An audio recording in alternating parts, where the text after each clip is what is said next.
समंदरी की भी सड़क पे जनाब चूँकि सड़क ही नहीं है तो लोग, क्योंकि माशाल्लाह पाकिस्तान जुगाड़ किंग है, तो उल्टी तरफ पे चलाते चलाते हमारे नौजवान, क्योंकि नहीं वो कब्र का सुकून जो खोदा जा रहा है उसको बर्दाश्त कर रहे हैं, वो तो खैर है कोई बात नहीं। उड़ती उड़ती खबर हमने ये भी सुनी कि जी प्राइम मिनिस्टर साहब भी आ रहे हैं, लेकिन प्राइम मिनिस्टर साहब पता नहीं कैसे आए हैं और कहाँ से आए हैं, हेलीकॉप्टर से आए हैं या शायद वो जो 10 फरलॉन्ग का उन्होंने रास्ता काटा है वो शायद ओवरनाइट सड़क, मेरी खबर है कि शायद कारपेट वहाँ पे बिछ गई थी। लेकिन जब तक आप सवाल नहीं करेंगे, मुतालबा नहीं करेंगे और मुझे बुंदू खान की सड़क की और समंदरी की सड़क की फुटेज भेजेंगे और मैं आके आज कह रही हूँ कि जी आज मैंने और कोई नहीं काम कर सकती क्योंकि मेरी तो एक कंफर्टेबल कार में मेरी तो कमर जवाब दे गई है, तो फिर आप पूछते हैं कि रेहाम खान एजेंडा क्या है, फैसलाबाद क्यों आई है? रेहाम खान का एजेंडा ये है कि अल्लाह का वास्ता है, आपने यहीं रहना है, यहीं अपने बच्चों को पालना है। आपकी कोई ऐसी सहूलत नहीं है कि कोई और आपके बच्चे बाहर मुल्क में पाले और आप कहीं फरार हो जाएं और आपको 50 रुपए का हेलीकॉप्टर का पेट्रोल भी कोई नहीं देगा। आप लोग यहाँ पे सहाफत कर रहे हैं, पिछले 3 महीने में बताएं मुझे कितने बिलियन का कर्जा पिछले 3 महीने में चढ़ा है? 10 तो थोड़ा ही सा है, कितना 10.7 बिलियन मेरा ख्याल है, वो हाथ उठा रहे हैं पीछे, 10.4 बिलियन।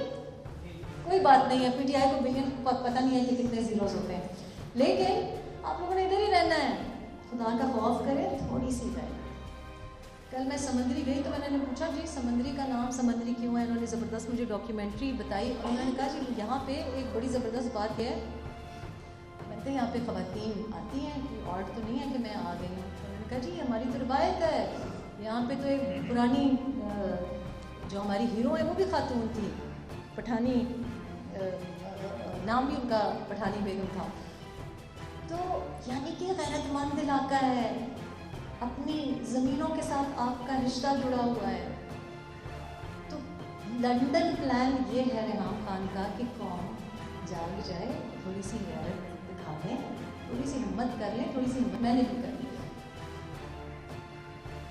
तो फिर अगर आप कहते हैं ना कि आप घबराती नहीं हैं, मैंने कहा जी वज़ीर आज़म साहब कहते हैं आपने घबराना नहीं है, मैं वापस आ गई हूँ, तो आपने भी घबराना नहीं है, मांगे तो सही। ये जो आपका नुमाइंदा बैठा हुआ है जिसकी खुशकिस्मती है कि उसके ऊपर आशीर्वाद किसी का आया और वो फैसलाबाद से इलेक्ट होके बच्चा मिनिस्टर बन गया, आपका नौकर है, आपका मालिक नहीं है। ये बार बार मैं आके कहूँगी, अगर फैसलाबाद ना जागा, अगर ये प्रेस क्लब ना जागा तो मुझे ना कंप्लेन करें, मैं तो बार बार आके आपको कहूँगी, आज प्यार से कह रहे हैं, कल आके मैं बातें सुनाऊंगी आपको। ये मेरा मसला नहीं है, मैंने फैसलाबाद में नहीं अपने बच्चे पालने, मैंने नहीं यहाँ पे रहना, आप लोगों ने यहीं रहना है। यहाँ पे अगर खुदा ना खास्ता अगर कोई आफत आती है, आज लाहौर में बॉम्ब ब्लास्ट हो रहे हैं, आज एक जंग की सूरत हाल बनाई जा रही है, आपको मुझसे बहुत अच्छा पता है कि क्या रिपोर्ट करने की इजाज़त है और क्या रिपोर्ट करने की इजाज़त नहीं है। लेकिन चूँकि हमारी ज़िंदगियाँ इस ज़मीन से जुड़ी हुई है, मेरी ज़िंदगी, मेरी खुशी इस ज़मीन से जुड़ी हुई है, तो आपकी तो जाहिर है कि आपका तो ज़्यादा फ़र्ज़ बनता है। मैं आपका जो मसला है, ये कैमरास लगे हुए हैं, मैंने अपनी कोई बात नहीं करनी यहाँ पे, मैं आप ही की बात कर रही हूँ। ये सड़क ना होना, सड़क रोज़गार देती है। और एक बात सही है कि इस्लामाबाद प्रेस क्लब, जिसकी भी ये जो ऊपर वाला फ्लोर आपका बड़ा खूबसूरत बना है, बता रहे हैं मुझे कि पिछली हुकूमत ने बना के दिया है, लेकिन मैंने जाके तख्ती देखी है, ये तो बात माननी पड़ेगी कि ये जो पाकिस्तान तहरीक इंसाफ की हुकूमत है, तख्तियाँ अच्छी लगाती है, क्योंकि राना सनाउल्लाह की तख्ती इतनी अच्छी नहीं है, ठीक है उन्होंने दे दिया ऊपर, लेकिन तख्तियाँ इमरान खान की हुकूमत बड़ी अच्छी लगाती है। तो मेरा ख्याल है कि अब तख्तियों से बढ़ के हमको अपना जो एजेंडा है वो मुतालबा करना पड़ेगा। एहतजाज के अलावा हमको एक मुनज़्ज़म तरीके से अपना हक लेना पड़ेगा। आपकी जान आके कोई नहीं बचाएगा, मेरी जान आके किसी ने नहीं बचाएगा। आपको अपनी जगह भी बनानी पड़ती है और अपना जो हक होता है वो लेना पड़ता है। अगर आप इस तरीके से लोगों के सामने लेट जाएं, तो आपने देखा इस हुकूमत ने क्या किया, बुलडोज़र चलाए हैं, गरीबों के घरों पे बुलडोज़र चलाए हैं और अमीरों के घरों को उन्होंने रेगुलराइज किया है। अगर आपको ये कबूल है तो मुझे बताएं, मैं वापस चली जाऊँ। आप सवाल करें जी, मुझे पता आपने सवाल क्या करने हैं, अपनी बात नहीं करनी, मुझे पता क्या सवाल करने हैं आप। यार एक बात कर लें आप, एक सेकंड डॉक्टर साहब आप बात मुकम्मल कर लें जी।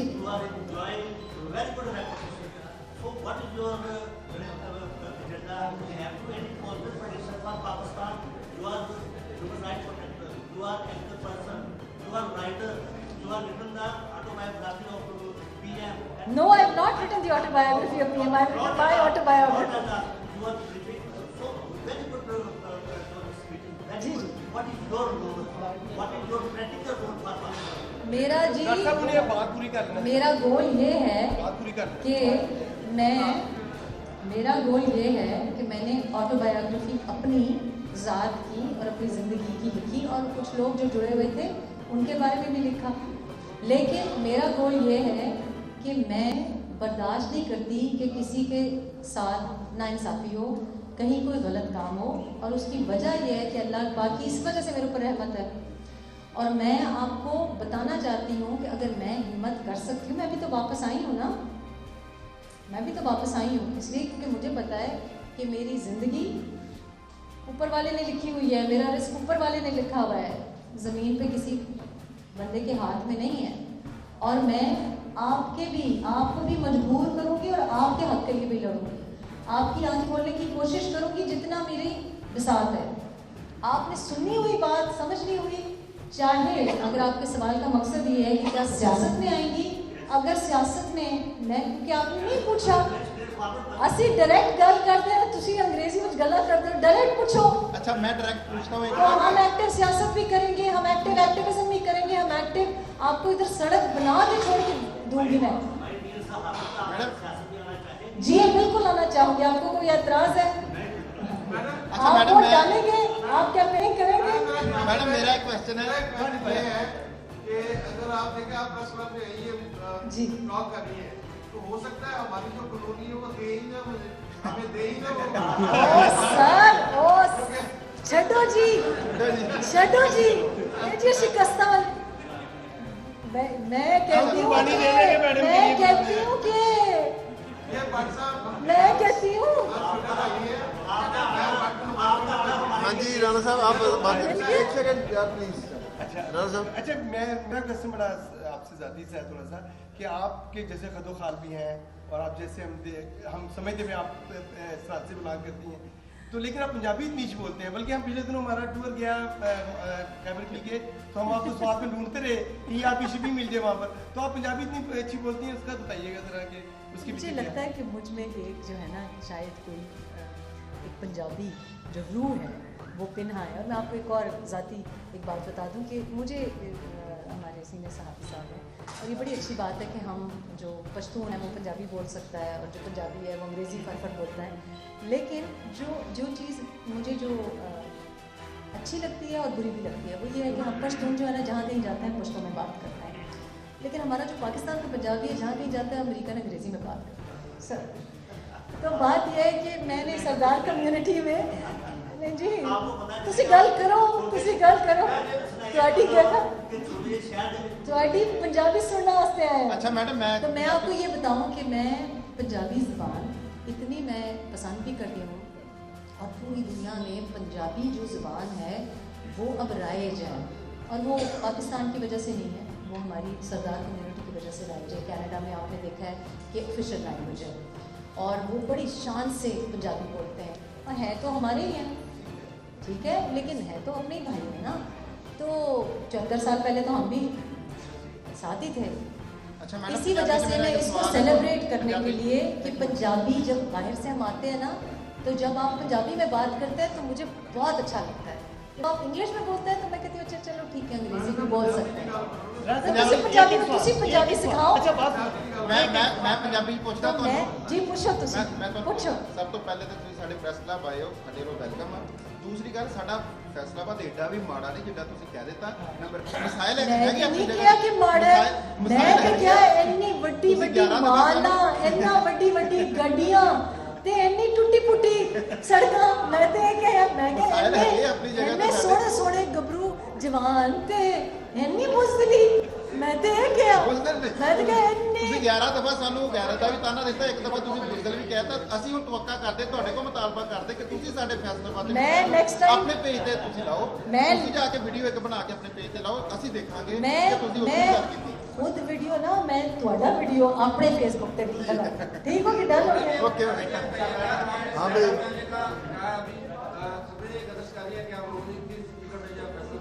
किसकी खबरें, कौन सी खबरें? राय नहीं मैं ज़राए कौन सी, ये बताएं कि ज़राए।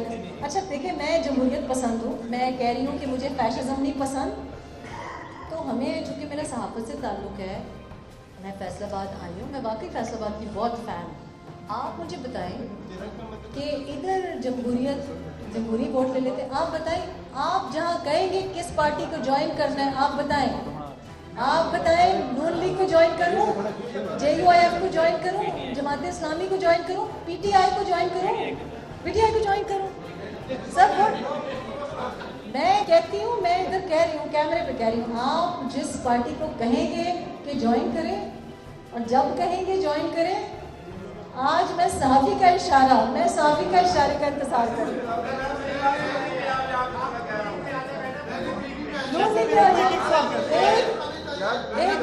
एक वोट लेंगे और मैं बड़ी सीरियसली ये बात करी हूँ। आप ये ना समझे कि मैं अज़राइल तफन्नी से बात कर रही हूँ।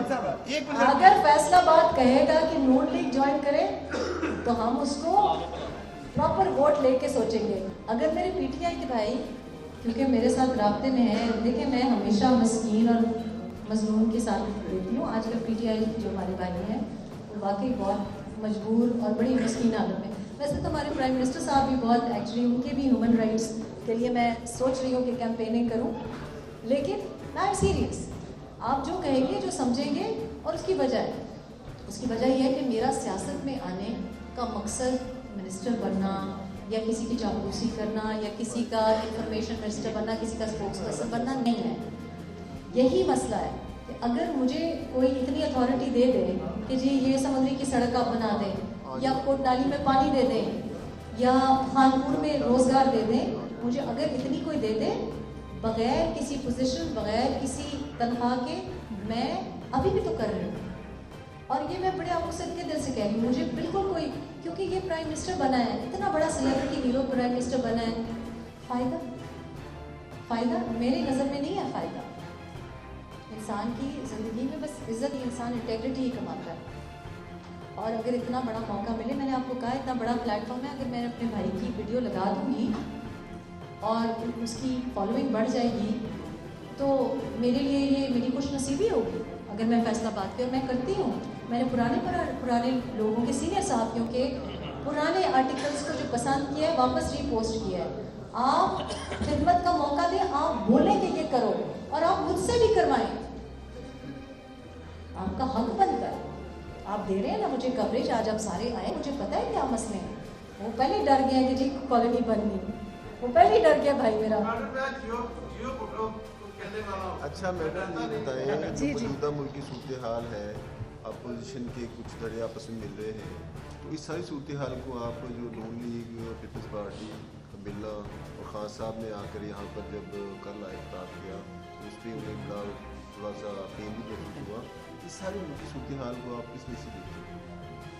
देखिए बात यह है कि मैंने पहले भी ये बात कही थी तो लोगों को समझ नहीं आई, लेकिन मैं आपको बताऊं कि कोई भी हुकूमत, कोई भी लीडर ऑफ द हाउस या इनकम्बेंट गवर्नमेंट तब बिल्कुल खुली छुट्टी से काम करती है जब वहाँ अपोजिशन ना हो। और पिछले 4.25 साल में हमने अपोजिशन पार्लियामेंट के फ्लोर पे नहीं देखी। मैं दोबारा दोहराई देती हूँ, हिज़्ब इक़्तिदार से जो मसाइल हैं वो इस वजह से है क्योंकि हिज़्ब इख्तिलाफ नहीं है। और हमारा काम यही हो सकता है कि जब एज अ सहाफ़ी या एज एन एक्टिविस्ट, आपको भी पता है ये भाई मेरा करेगा स्टोरी, FIA पर्चा काट देगी, मैं करूँगी मेरे ऊपर लीगल केस हो जाएगा, या अडियाला के चक्कर लगा देंगे किसी बहाने। लेकिन पार्लियामेंट आपको इम्यूनिटी देता है। हम पार्लियामेंट में उन लोगों को इसलिए नहीं भेजते कि आप अपने पीछे प्रोटोकॉल, पार्लियामेंट लॉजेस, कौसार की कॉफियाँ और 3+1 शो पे एक दूसरे के साथ जुगलबाजी और पार्लियामेंट के बाहर प्रेस कॉन्फ्रेंसेस करें या ट्विटर पे जंगें करें। ये हमें छोड़ें। मैं हूं ना ट्विटर पे, किसी और ट्वीटू सुल्तान की जरूरत नहीं, ना प्राइम मिनिस्टर की, ना किसी और हिज़्ब इख्तिलाफ की। मैं हूं। आप पार्लियामेंट पे हैं, आप पार्लियामेंट में बात करें। मिनी बजट पे क्यों नहीं बात की? सीपेक अथॉरिटी बिल पे क्यों नहीं बात की? स्टेट बैंक ऑफ पाकिस्तान पे क्यों बात नहीं की? मैं हूं यूट्यूब पे बात करने के लिए। हम सारे हैं। हमें ब्लॉगर नहीं चाहिए, हमें मेंबर ऑफ द हाउस चाहिए, हमें सेनेट में प्रेजेंस चाहिए। सडनली कोई बीमार हो जाता है, सडनली कोई अमेरिका चला जाता है, सडनली किसी का ब्याह हो जाता है, सडनली किसी की ऑक्सीजन टैंक खत्म हो जाता है। स्ट्रेटेजिकली अगर मेरा PS इंटरनेट पे पढ़ सकता है, तो आप अगर बिल नहीं पढ़ सकते जबकि वो इंटरनेट पे 4 अक्टूबर से पढ़ा है, तो ये चेयरमैन सेनेट का कसूर नहीं है।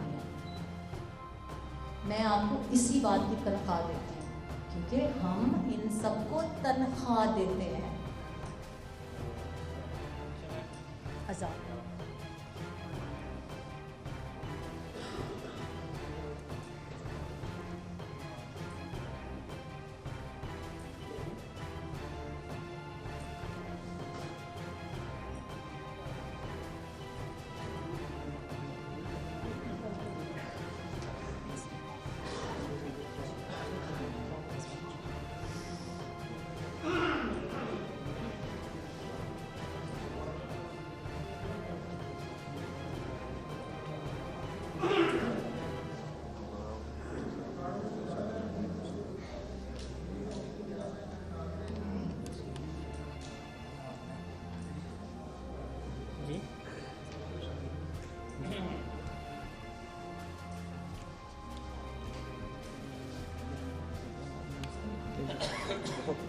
समुद्र ही रहते थे पहले जी, समुद्र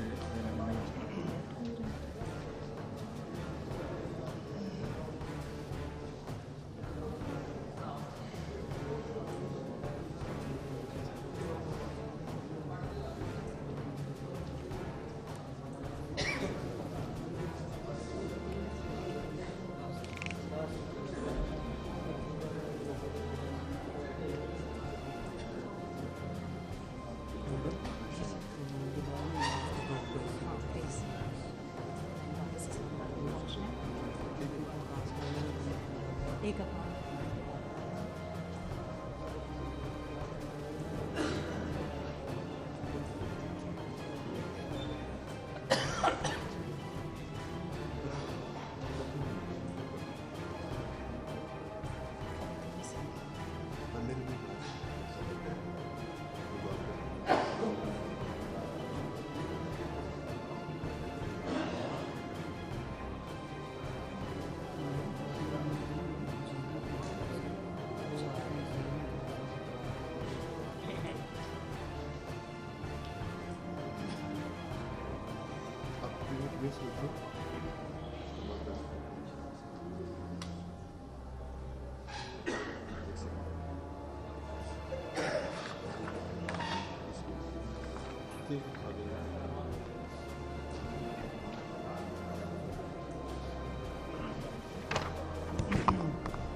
टीवी चैनल के जो प्रोग्रेसिव है आप तो देखो मैंने इस्लामाबाद इस्लामाबाद जाना होगा, दूर जाना। लास्ट 2 क्वेश्चन है।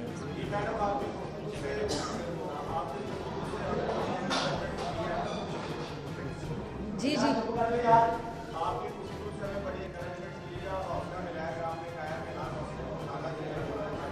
जी जी कि आप 3 साल मुल्क से बाहर नहीं हैं और आप वापस आई हैं। आप 3 साल मुल्क से बाहर क्यों रही हैं? आया आपको थ्रेट्स की एजेंसियों की तरफ से अब आप वापस आई हैं, तो आपको गारंटी से आई है या आज तक भी आप एजेंसियों की तरफ से थ्रेट्स मिल रहे हैं या क्या सब? मैं जी 3 साल पहले जब गई तो ज़ाहिर है सब लोगों को बहुत चमगोइयाँ थी, कुछ इसी शहर से ज़्यादा नॉलेज थी, खुदा जानता है कैसे नॉलेज थी। लेकिन उसकी वजह से थोड़े से मसले बने। किताब लिखने की वजह से मुझे 2017 में बड़ी साफ अल्फाज में बताया गया था कि वज़ीर आज़म कौन बनने जा रहा है, और इमरान खान के बारे में बात जो कोई भी करेगा उसको उड़ा दिया जाएगा। और मुझे डायरेक्टली थ्रेट्स मिली, इनडायरेक्टली थ्रेट्स मिली, मेरे स्टाफ को मिली, मेरी फैमिली मेम्बर्स को मिली, मेरी बेटियों के हवाले दे दे के धमकियाँ मिली। लेकिन जब डेथ थ्रेट्स मिली तो आपको पता है जर्नलिस्ट को डेडलाइन जब मिलती है तो ज़रा ज़्यादा तेज़ी से काम करता है। तो मैंने ये सोचा कि अगर वाकई में मुझे कुछ हो गया तो ये कहानी तो कोई किसी को नहीं बता सकेगा, और अगर पहले ही कभी किसी ने कोई किताब लिखी होती तो शायद मुझसे भी कोई ज़ाती गलती ना होती। तो मैंने फिर किताब लिखी और यही बेहतर समझा कि मैं अपनी फैमिली को, बच्चों को प्रोटेक्ट करने के लिए उनको मैं बाहर ले जाऊं। आपने देखा होगा मीडिया में कि यूके में भी हमारे पीछे बच्चों के प्ले ग्राउंड्स में भी, बच्चों के खेल कूद के मैदान में भी लोगों को भेजा गया, और कुछ चीज़ें खुद वीडियोज़ में वायरल की गई, कुछ चीज़ें हमारे साथ ज़ाती तौर पे हुई जो कि तकलीफ़देह हैं। ज़ाहिर है ये फ़ैसला या ये जो जंग है ये मेरी अपनी है, मेरी अपना इंतखाब है, और उसकी वजह से अगर मेरे बच्चों को इफ़ेक्ट उसका आए, ये ज़ाहिर है मेरे लिए तकलीफ़देह बात है और नाजायज़ और नाइंसाफ़ी वाली बात है। लेकिन मेरी जो छोटी साहबजादी हैं अब वो इतनी बड़ी हो गई हैं कि मैं उनको छोड़ के आई हूँ। मेरे लिए बड़ा मुश्किल है ये, क्योंकि हम कभी इस तरह फैमिली से जुदा नहीं हुए। लेकिन मैं पिछले जुलाई से आने की कोशिश कर रही थी, और कोविड के कुछ मसाइल थे, कोविड वैक्सीनेशन के भी कुछ मसाइल थे। वहाँ यूके में ऐसा नहीं होता, यूके में सबको बराबर ही ट्रीट किया जाता है। तो यहाँ वहाँ पे ऐसे नहीं होता कि आप अगर कोई नाम अपना इस्तेमाल करके और पहले वैक्सीनेशन लगा दें। लेकिन लोगों ने मुझे बड़ा मना किया और यही कहा कि सेफ़ नहीं है, सेफ़ नहीं है। मुझे पता है कि सेफ़ नहीं है, मुझे कोई एश्योरेंस नहीं मिली, कोई डायरेक्ट एश्योरेंस नहीं मिली किसी से। हाँ, ये ज़रूर है कि मुझे इनडायरेक्टली ये कन्वे किया गया कि सब बहुत तंग है, और आप सबको भी पता है कि वो सारे जो लाए हैं वो भी तंग हैं। लेकिन मेरा अपना मुल्क है, मैं अपनी खुशी से पहली बार भी आई थी, अपनी माँ की मोहब्बत में आई थी। मैंने अपनी वालदा को यहाँ पे दफनाया हुआ है, मेरे वालिद साहब यहाँ पे दफनाए हैं, और मैं अपने बच्चों की जो जिम्मेदारी अब पूरी कर चुकी हूँ। मैंने सारी ज़िंदगी ड्यूटी निभाई है अपनी फैमिली की, और अब मैं समझती हूँ कि मेरी एक फैमिली है, एक्सटेंडेड फैमिली है, जो कि जिसके साथ खून का रिश्ता नहीं है, लेकिन उन्होंने बेटों का, बहनों का, भाइयों का हक़ निभाया। और मेरी बड़ी खुशनसीबी है, मैं इस लायक नहीं हूँ कि लोग मेरा इंतज़ार करते हैं और मेरे लिए दुआ करते हैं। मुझे ये भी पता है कि चूँकि पाकिस्तान में लोग झूठ बोलने के और झूठ सुनने के इतने आदी हैं, फरेब देने के और फरेब खाने के इतने आदी हैं कि आपको हमेशा लगता है कि लंदन प्लान है। मुझे पता है कि बहुत से लोग ऐसे हैं जिनको नहीं होगा यकीन, लेकिन उनको सेटिस्फाई करने के लिए मेरा मकसद नहीं है। मैं आई हूँ, रहने के लिए आई हूँ, और जो कुछ भी मुझसे हो सका, चाहे उसका मतलब यह है कि किसी एक्टिव पॉलिटिक्स में हिस्सा लेना है, किसी सियासी पार्टी का हिस्सा लेना है, या हमें कोई एक्टिव रोल जर्नलिज्म के लिए करना है, कोई एक्टिविज्म करनी है, वो मैं करूँगी। दूर बैठ के मुझे लगा कि थोड़ी सी मुनाफकत है कि पाकिस्तान में, और आप यकीन माने कि मुझे पता था कि हालात कितने मुश्किल हो गए हैं, लेकिन जब मैंने आके अपनी आंखों से देखा है तो यकीन नहीं आता कि इतना बिगाड़ा गया। तो मैं इसीलिए आई हूँ। मुझे कल इन्होंने जब लोगों ने पूछा कि वो समंदरी, यकीन नहीं आ रहा कि समंदरी आई है, समंदरी क्यों आएंगी? मैंने कहा मैं इसीलिए आई हूँ कि आपको यकीन नहीं आ रहा, क्योंकि लोग नहीं आते समंदरी, इसलिए मैं आ रही हूँ। जी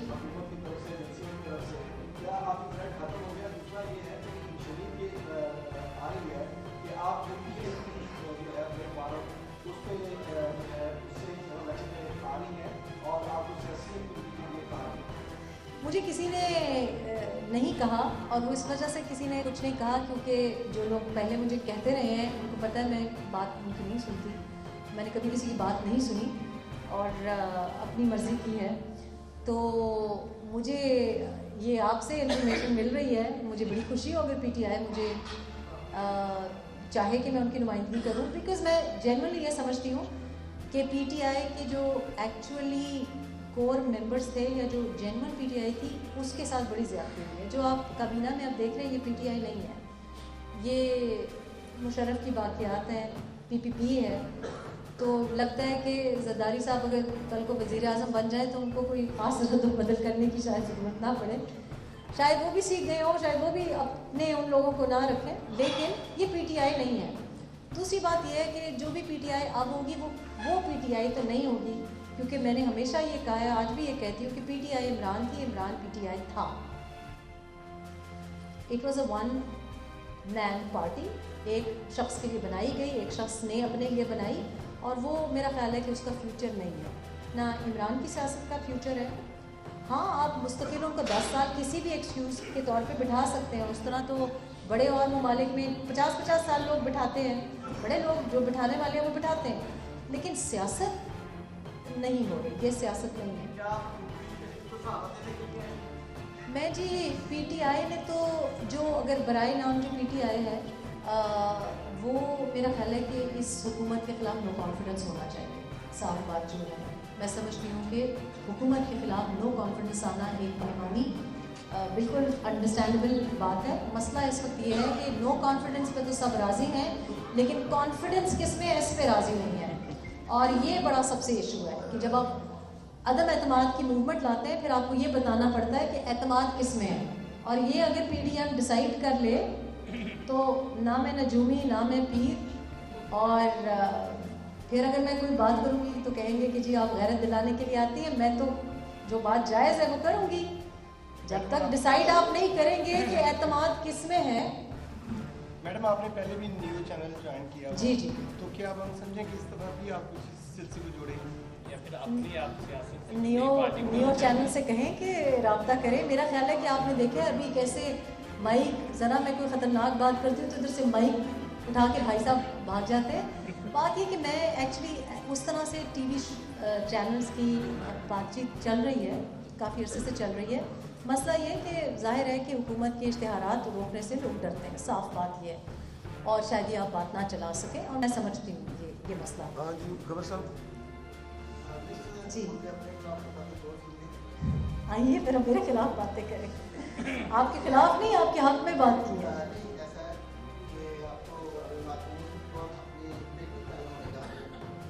प्रिविलेज दिया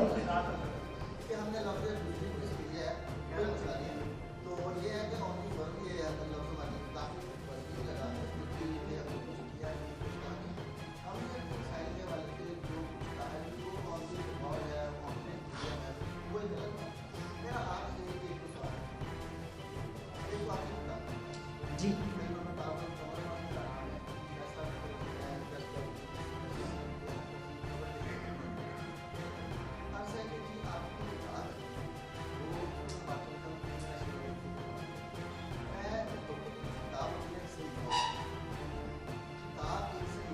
जी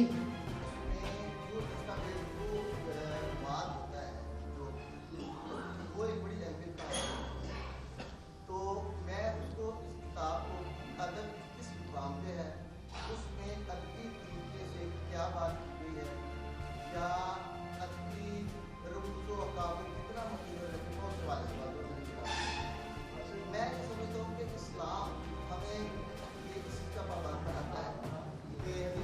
मुबारक में भी है कि सलमान खान भी है।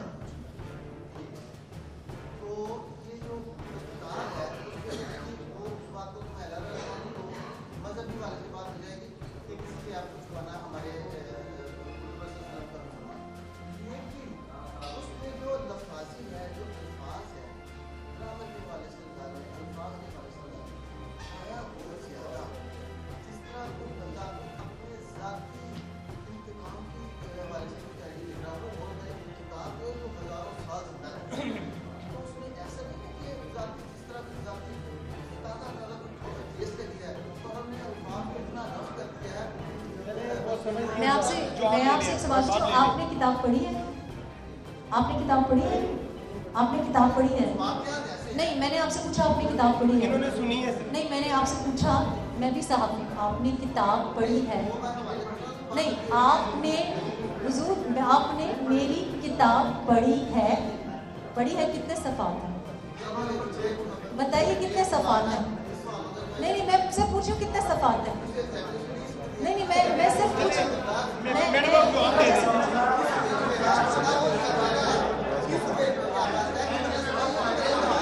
यार एक सेकंड क्या हो गया? जो आपने मुराद से वाली बात है ऐसी बातें हैं वो ज़्यादा ही रहती हैं। हुजूर आपने किताब पढ़ी है?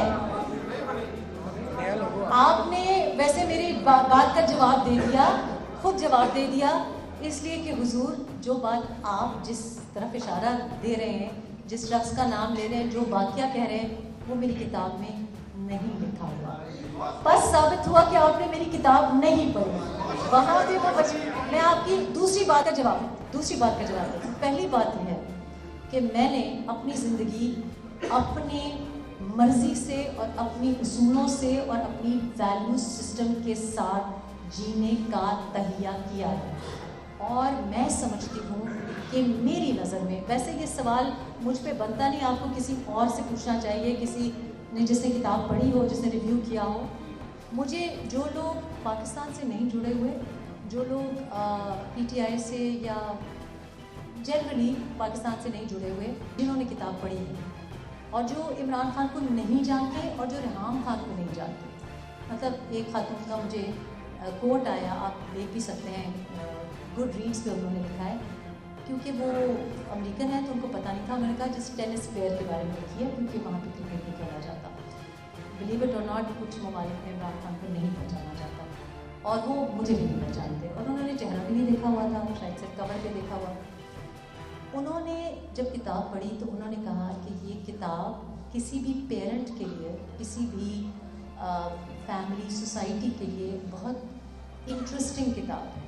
और उन्होंने यहाँ तक कहा कि मैंने ये किताब एक्चुअली किसी के लिए ख़रीदी थी, पर मेरी वालदा बीमार हो गई और वो ICU में थी और मेरी फ़्लाइट डिले हो गई, तो मैंने किताब जो गिफ्ट के लिए खोली थी, क्योंकि दुबई में अवेलेबल नहीं थी, तो मैंने वो पढ़ना शुरू की और मैंने एक दोपहर में वो किताब पढ़ ली। मकसद यह है कि किताब मैंने वैसे कोई अदीब और कोई लिटरेरी अप्रूवल के लिए नहीं लिखी थी। मैंने आपको बताया, धमकी मिली और मैंने कहा ये बात मैं अपनी ज़िंदगी में और बाकी लोगों की ज़िंदगी में लिख दूँ, चाहे तो मुझको कोर्ट ले जाए, चाहे तो चैलेंज कर लें, चाहे तो ले जाएं। लेकिन वो किताब मैंने हीरो बनने के लिए, आपके फूल गुलदस्ते रिसीव करने के लिए, कोई पोजीशन लेने के लिए, माल बनाने के लिए, क्योंकि आपको पता है आजकल किताबों में कोई ज़्यादा अर्निंग नहीं होती, मैंने फ़र्ज़ के तौर पे लिखी। आप जो कह रही हैं कि किसी के ऐप पे पर्दा डाला जाए, अगर कोई किसी के साथ, मेरा मानना ये रिहाम खान की सोच है, मैं अपनी सोच से ज़िंदगी गुजारती हूँ। मैं समझती हूँ कि अगर किसी से कोई ज़ाती तनाज़ा हो या कोई ज़ाती ब्रेकअप हो जाए या किसी दुश्मनी हो और किसी तीसरे शख्स की सेहत पे, ज़िंदगी पे उसका असर ना हो, तो उसको नहीं बताना चाहिए। वो इंतकाम हुआ, वो गुस्सा हुआ। मैंने बड़े ठंडे दिमाग से इस वजह से लिखी कि जिन लोगों का जिक्र किया है, एक डोमेस्टिक वायलेंस की बात की गई है, जो कि एक बहुत बड़ा मसला दुनिया में है। दूसरा मसला, जिस शख्स की आप बात करें जो आज प्राइम मिनिस्टर की कुर्सी पे है, वो इसलिए लिखी क्योंकि 22 करोड़ आवाम के अलावा अफ़गानिस्तान, इंडिया, टर्की, मतलब पूरे खित्ते में जो कुछ हो रहा है, वो पाकिस्तान की वज़ीर आज़म की कुर्सी पे जो बैठा होता है, उसकी बिहेवियर, उसकी डिसीजन मेकिंग उसको अफेक्ट करती है। और मैंने बड़ी नेक नियति से अपनी समझ के मुताबिक, इंसान हूँ, हो सकता है गलत हूँ, लेकिन अपनी समझ के मुताबिक ये सोचा कि लिख डालूँ इससे पहले कि कोई मुझे मार डाले। आपको पसंद ना पसंद आना आपका हक है। हाँ जी सबूर भाई, सबूर सर।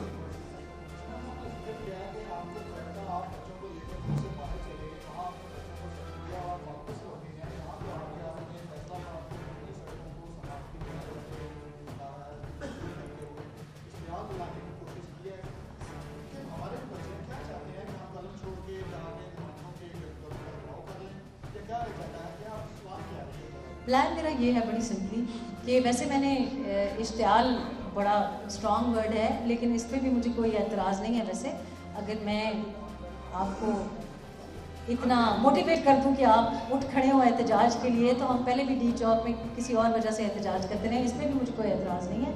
लेकिन मेरा मकसद ये था कि जो यहाँ पे इन्वेस्टर है, मैन्युफैक्चरर है, इंडस्ट्रियलिस्ट है, उसको उसका हक बनता है कि वो मुतालबा करे, क्योंकि आपके पास वोट लेने के लिए आते हैं, आपको कहते हैं जलसे के लिए पैसे निकालें, आपसे फ्यूल मांगते हैं। मुझे पता है, मेरे आंखों देखा हाल है। आपका हक बनता है आपके लिए सड़क बना के दें, क्योंकि मैंने कहा कि जो पार्लियामेंट में बैठा है वो आपका नौकर है, आप उसके नौकर नहीं हैं, आप उसके मालिक हैं, आपकी तनख्वाह पे है वो। मैं सहाफ़ी बरादरी को मैंने ये कहा कि ये ज़्यादती है कि आपके सर पे छत नहीं है, आपका हक बनता है। फिर अगर सहाफ़ी को कहें कि जी लिफाफी है या रिश्वत लेता है, अगर कोई पटवारी 43,000 43,000 रुपीज़ 18 साल की सर्विस के बाद कमाता है, फिर आप क्या आपका बनता है कि आप कहें कि जी ऊपर की कमाई करता है, कि उसने अपने बच्चों को नहीं पालना। मैं आपको जिहाद करने को नहीं कह रही, मैं आपको ये कह रही हूँ कि जो आपका हक बनता है वो आपको मांगना चाहिए। जैसे फैसलाबाद मेरा हक बनता है, कल मुझे किसी ने कहा कि जी वज़ीर आज़म साहब आ रहे हैं, तो मैंने कहा तो कहने लगे जी सिक्योरिटी का मसला। मैंने कहा तो मेरे बाप दादा का भी मुल्क है ना, who is going to dictate कि मैं कहाँ जाऊँ और क्या बोलूँ? नहीं, मैं आपसे ये नहीं कह रही कि आपने बच्चों को जाके, मैं तो इसी की बात के खिलाफ हूँ। मैं तो कह रही हूँ आपके बच्चों का मुस्तकबिल इससे जुड़ा हुआ है, और मैं क्या सजेस्ट कर रही हूँ आप मुझे बताएं। मैं रेहान खान आपके तरफ से पिटिशन डालती हूँ, पब्लिक इंटरेस्ट है ना, मैं वापस जाके आपके हक से अपने को पिटिशनर बना के हाई कोर्ट में पिटिशन डालती हूँ। आप मुझे बताएं कहाँ डालूँ? मैं सहाफ़ी कॉलोनी के लिए पिटिशन डालती हूँ, पब्लिक इंटरेस्ट है। मैं आपकी इंडस्ट्रियल कम्युनिटी के लिए डालती हूँ, ना खड़े हो आप मेरे पीछे। मैं किसान के साथ जो हुआ है, जो किसानों के साथ हुआ है, मैं आई हूँ वापस। मैं क्यों वापस आई हूँ? क्योंकि मैं ट्विटर पे ब्लॉगिंग कर करके मैं आपको बताऊँ, आपको मैं ये रिकॉर्ड पे कह रही हूँ, मैं अपने जो इधर उधर पैसे हम लगा रहे हैं, मैं आपके हक पे पिटिशन दायर करूँगी, खुद पिटिशनर होंगी, पब्लिक इंटरेस्ट में आपका हाई कोर्ट में। आप बताएं किस हाई कोर्ट में करूँ? ना किया तो आप मेरा गला पकड़े, और ये आपका हक बनता है, ये मैं आपको कह रही हूँ। लेकिन अगर मैं फ्लोर ऑफ द हाउस पे होंगी तो ज़्यादा फ़र्ज़ बनता है ना, मेरा भी फ़र्ज़ बनता है, और मैंने फ़र्ज़ वो अदा किया है जिसके लिए मैं सुन रही हूँ कि क्या आपको करना चाहिए था। मैं समझती हूँ मुझको करना चाहिए था, मुझे पता था, मैं आई विटनेस हूँ, लेके जाए मुझे कोर्ट, बताएं, मैं आई विटनेस हूँ, मैं कह रही हूँ, मैंने लिखा है, आई ओन इट, फ़र्ज़ बनता था।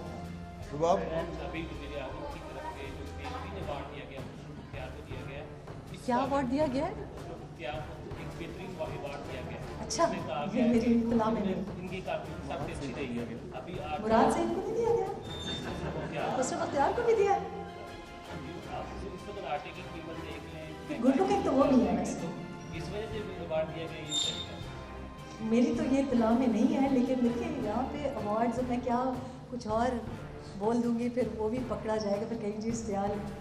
लेकिन अवार्ड्स से बादशाह लोग हैं जो वज़ीर आज़म की कुर्सी पे किसी को बिठा सकते हैं, जो मिनिस्टर बना सकते हैं, जो मुराद सईद को मिनिस्टर बना सकते हैं।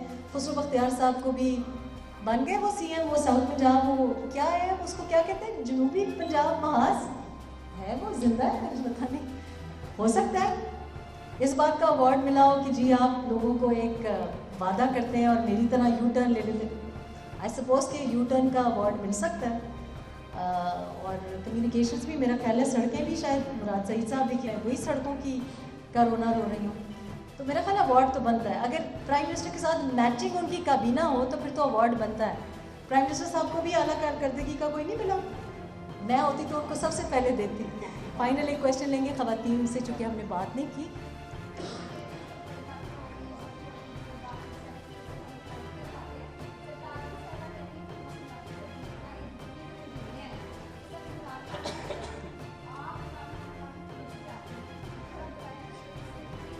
नहीं, वो कहती तो सही है कि आपको पता है कि मैं मौसम का हाल भी बताती रही हूँ।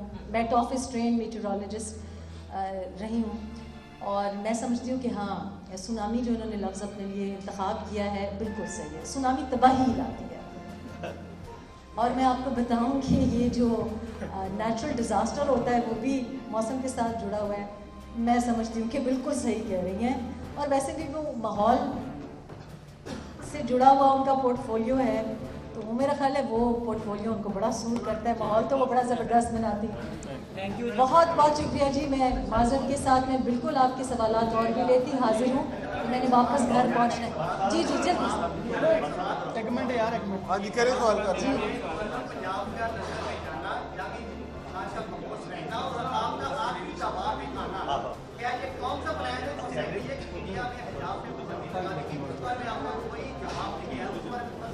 इंडिया के ऊपर जो बच्ची का के ऊपर जो हुआ है वो मैंने बड़ी तफसीलन कल जवाब दिया था।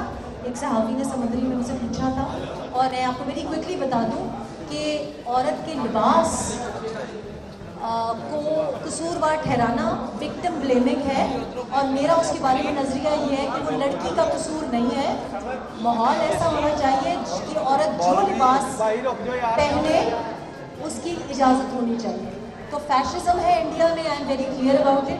YouTube पर Googly TV देखने के लिए youtube.com की सर्च बार में Googly TV टाइप करें। Googly TV के पेज पर सुर्ख रंग के सब्सक्रिप्शन वाले बटन पर क्लिक करना ना भूलिए। YouTube पर अपलोड होने वाली वीडियो से बाखबर रहने के लिए बेल आइकॉन पर क्लिक कीजिए।